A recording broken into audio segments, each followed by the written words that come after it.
Chapter 10. The Stick Gods. Listen to the message that God is sending your way, House of Israel. Listen most carefully. Don't take the godless nations as your models. Don't be impressed by their glamour and glitz, no matter how much they're impressed. The religion of these peoples is nothing but smoke. An idol is nothing but a tree chopped down, then shaped by a woodsman's axe. They trim it with tinsel and balls, use hammer and nails to keep it upright. It's like a scarecrow in a cabbage patch. Can't talk.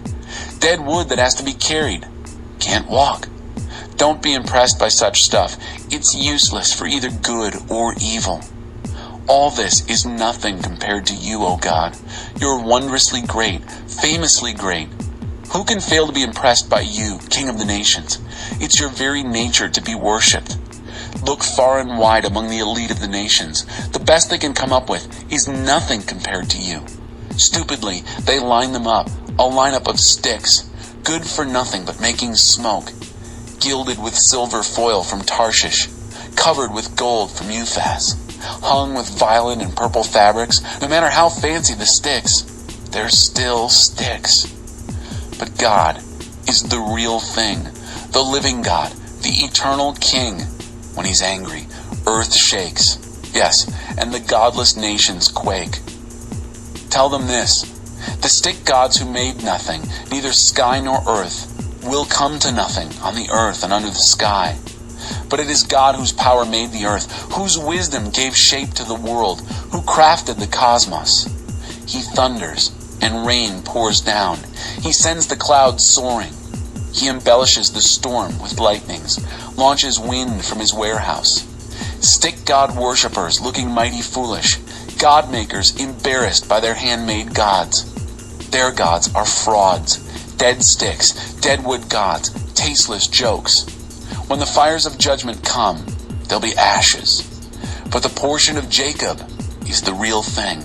He put the whole universe together and pays special attention to Israel. His name? God of the angel armies. Grab your bags, all you who are under attack. God has given notice. Attention, I'm evicting everyone who lives here. And right now, yes, right now, I'm going to press them to the limit, squeeze the life right out of them.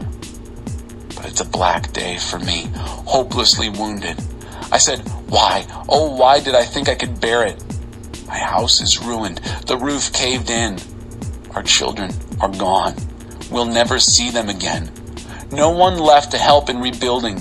No one to make a new start. It's because our leaders are stupid. They never asked God for counsel. And so nothing worked right. The people are scattered all over. But listen, something's coming. A big commotion from the northern borders. Judah's town's about to be smashed, left to all the stray dogs and cats. I know, God, that mere mortals can't run their own lives, that men and women don't have what it takes to take charge of life. So correct us, God, as you see best. Don't lose your temper. That would be the end of us. Vent your anger on the godless nations who refuse to acknowledge you, and on the people who won't pray to you. The very ones who've made hash out of Jacob. Yes, made hash, and devoured him whole. People and pastures alike.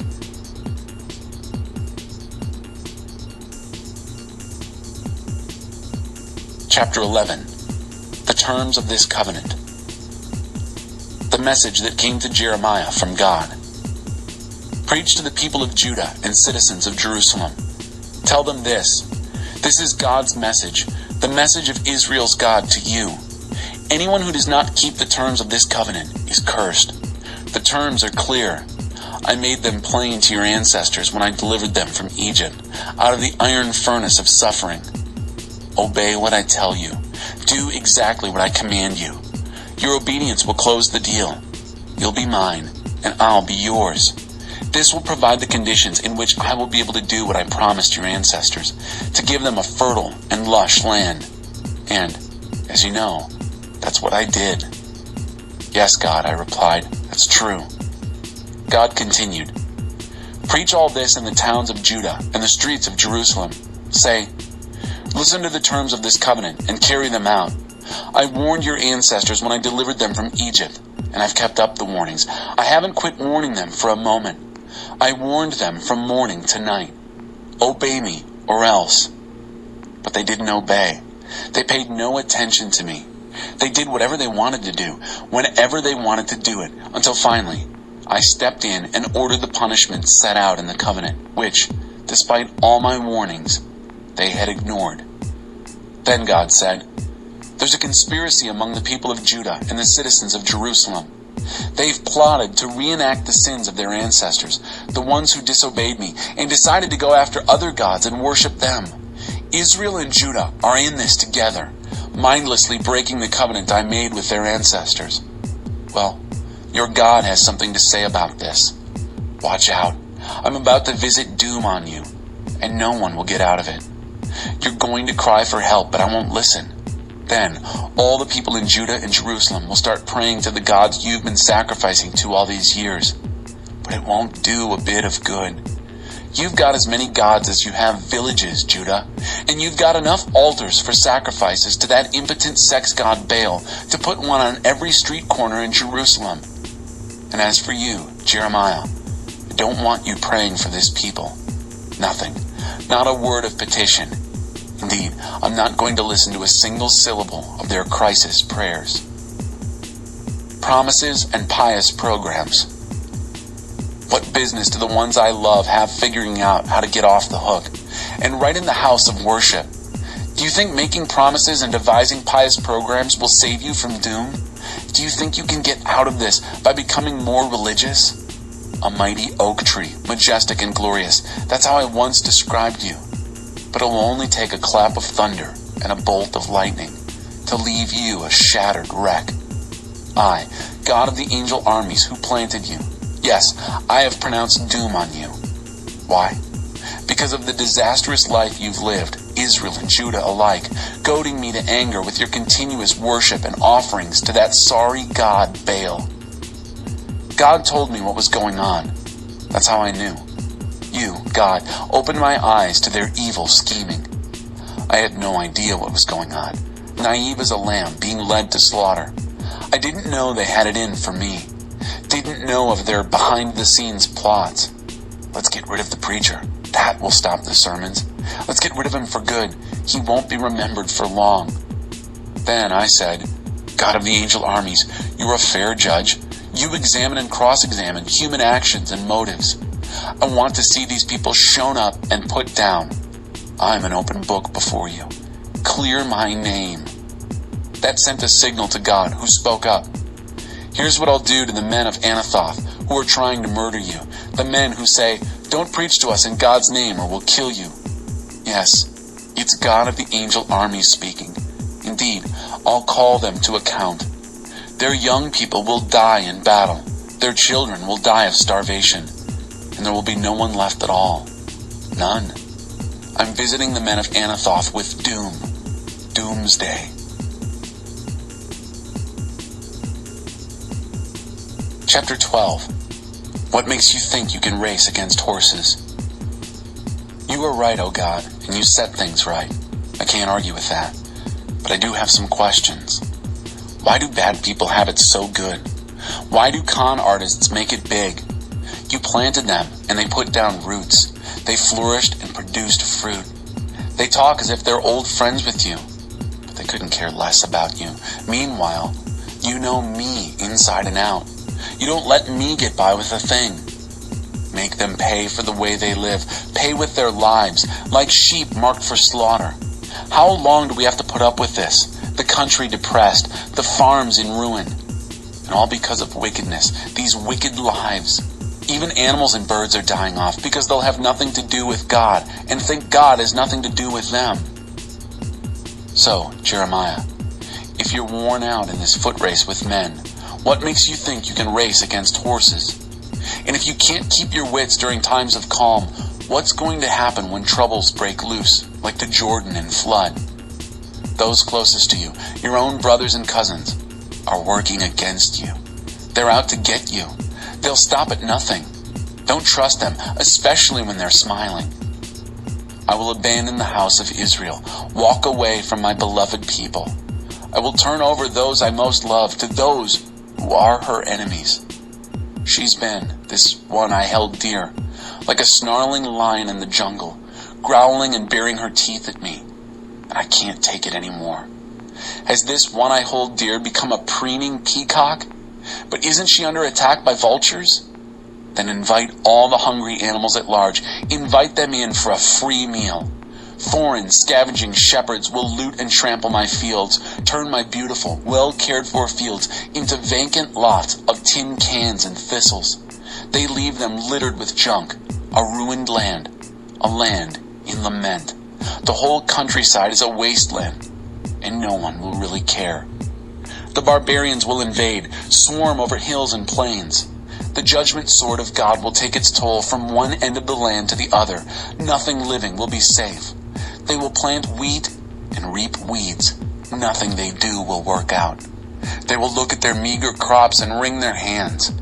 All this the result of God's fierce anger. God's message. Regarding all the bad neighbors who abused the land I gave to Israel as their inheritance, I'm going to pluck them out of their lands and then pluck Judah out from among them. Once I've pulled the bad neighbors out, I will relent and take them tenderly to my heart and put them back where they belong. Put each of them back in their home country, on their family farms. Then, if they will get serious about living my way and pray to me as well as they taught my people to pray to that God Baal, everything will go well for them. But if they won't listen, then I'll pull them out of their land by the roots and cart them off to the dump. Total destruction. God's decree.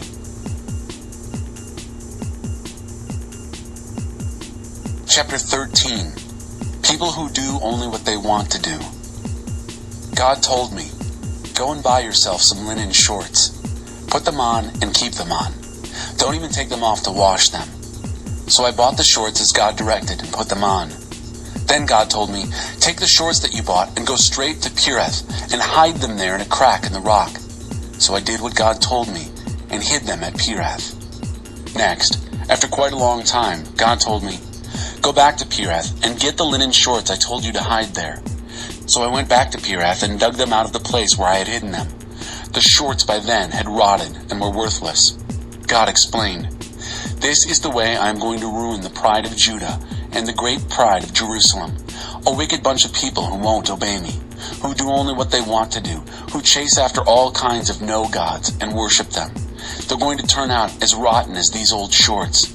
Just as shorts clothe and protect, so I kept the whole family of Israel under my care, God's decree, so that everyone could see they were my people, a people I could show off to the world and be proud of. But they refused to do a thing I said. And then tell them this, God's message, personal from the God of Israel. Every wine jug should be full of wine. And they'll say, of course, we know that. Every wine jug should be full of wine. Then you'll say, this is what God says. Watch closely. I'm going to fill every person who lives in this country, the kings who rule from David's throne, the priests, the prophets, the citizens of Jerusalem, with wine that will make them drunk. And then I'll smash them. Smash the wine-filled jugs, old and young alike. Nothing will stop me. Not an ounce of pity or mercy or compassion will slow me down. Every last drunken jug of them will be smashed. The light you always took for granted. Then I said, listen carefully. Don't stay stuck in your ways. It's God's message we're dealing with here. Let your lives glow bright before God, before He turns out the lights, before you trip and fall on the dark mountain paths. The light you always took for granted will go out, and the world will turn black. If you people won't listen, I'll go off by myself and weep over you. Weep because of your stubborn arrogance. Bitter, bitter tears, rivers of tears from my eyes, because God's sheep will end up in exile. Tell the king and the queen mother, come down off your high horses. Your dazzling crowns will tumble off your heads. The villages in the Negev will be surrounded, everyone trapped, and Judah dragged off to exile, the whole country dragged to oblivion. Look, Jerusalem. Look at the enemies coming out of the north. What will become of your flocks of people, the beautiful flocks in your care? How are you going to feel when the people you've played up to, looked up to all these years, now look down on you. You didn't expect this? Surprise. The pain of a woman having a baby. Do I hear you saying, what's going on here? Why me? The answer is simple. You're guilty. Hugely guilty. Your guilt has your life endangered. Your guilt has you writhing in pain. Can an African change skin? Can a leopard get rid of its spots? So what are the odds on you doing good? You, who are so long practiced in evil. I'll blow these people away, like wind-blown leaves. You have it coming to you. I've measured it out precisely. God's decree. It's because you forgot me and embraced the big lie, that so-called God, Baal. I'm the one who will rip off your clothes, expose and shame you before the watching world. Your obsessions with gods and more gods, your goddess affairs, your god adulteries, gods on the hills, gods in the fields. Every time I look, you're off with another god. Oh, Jerusalem, what a sordid life. Is there any hope for you?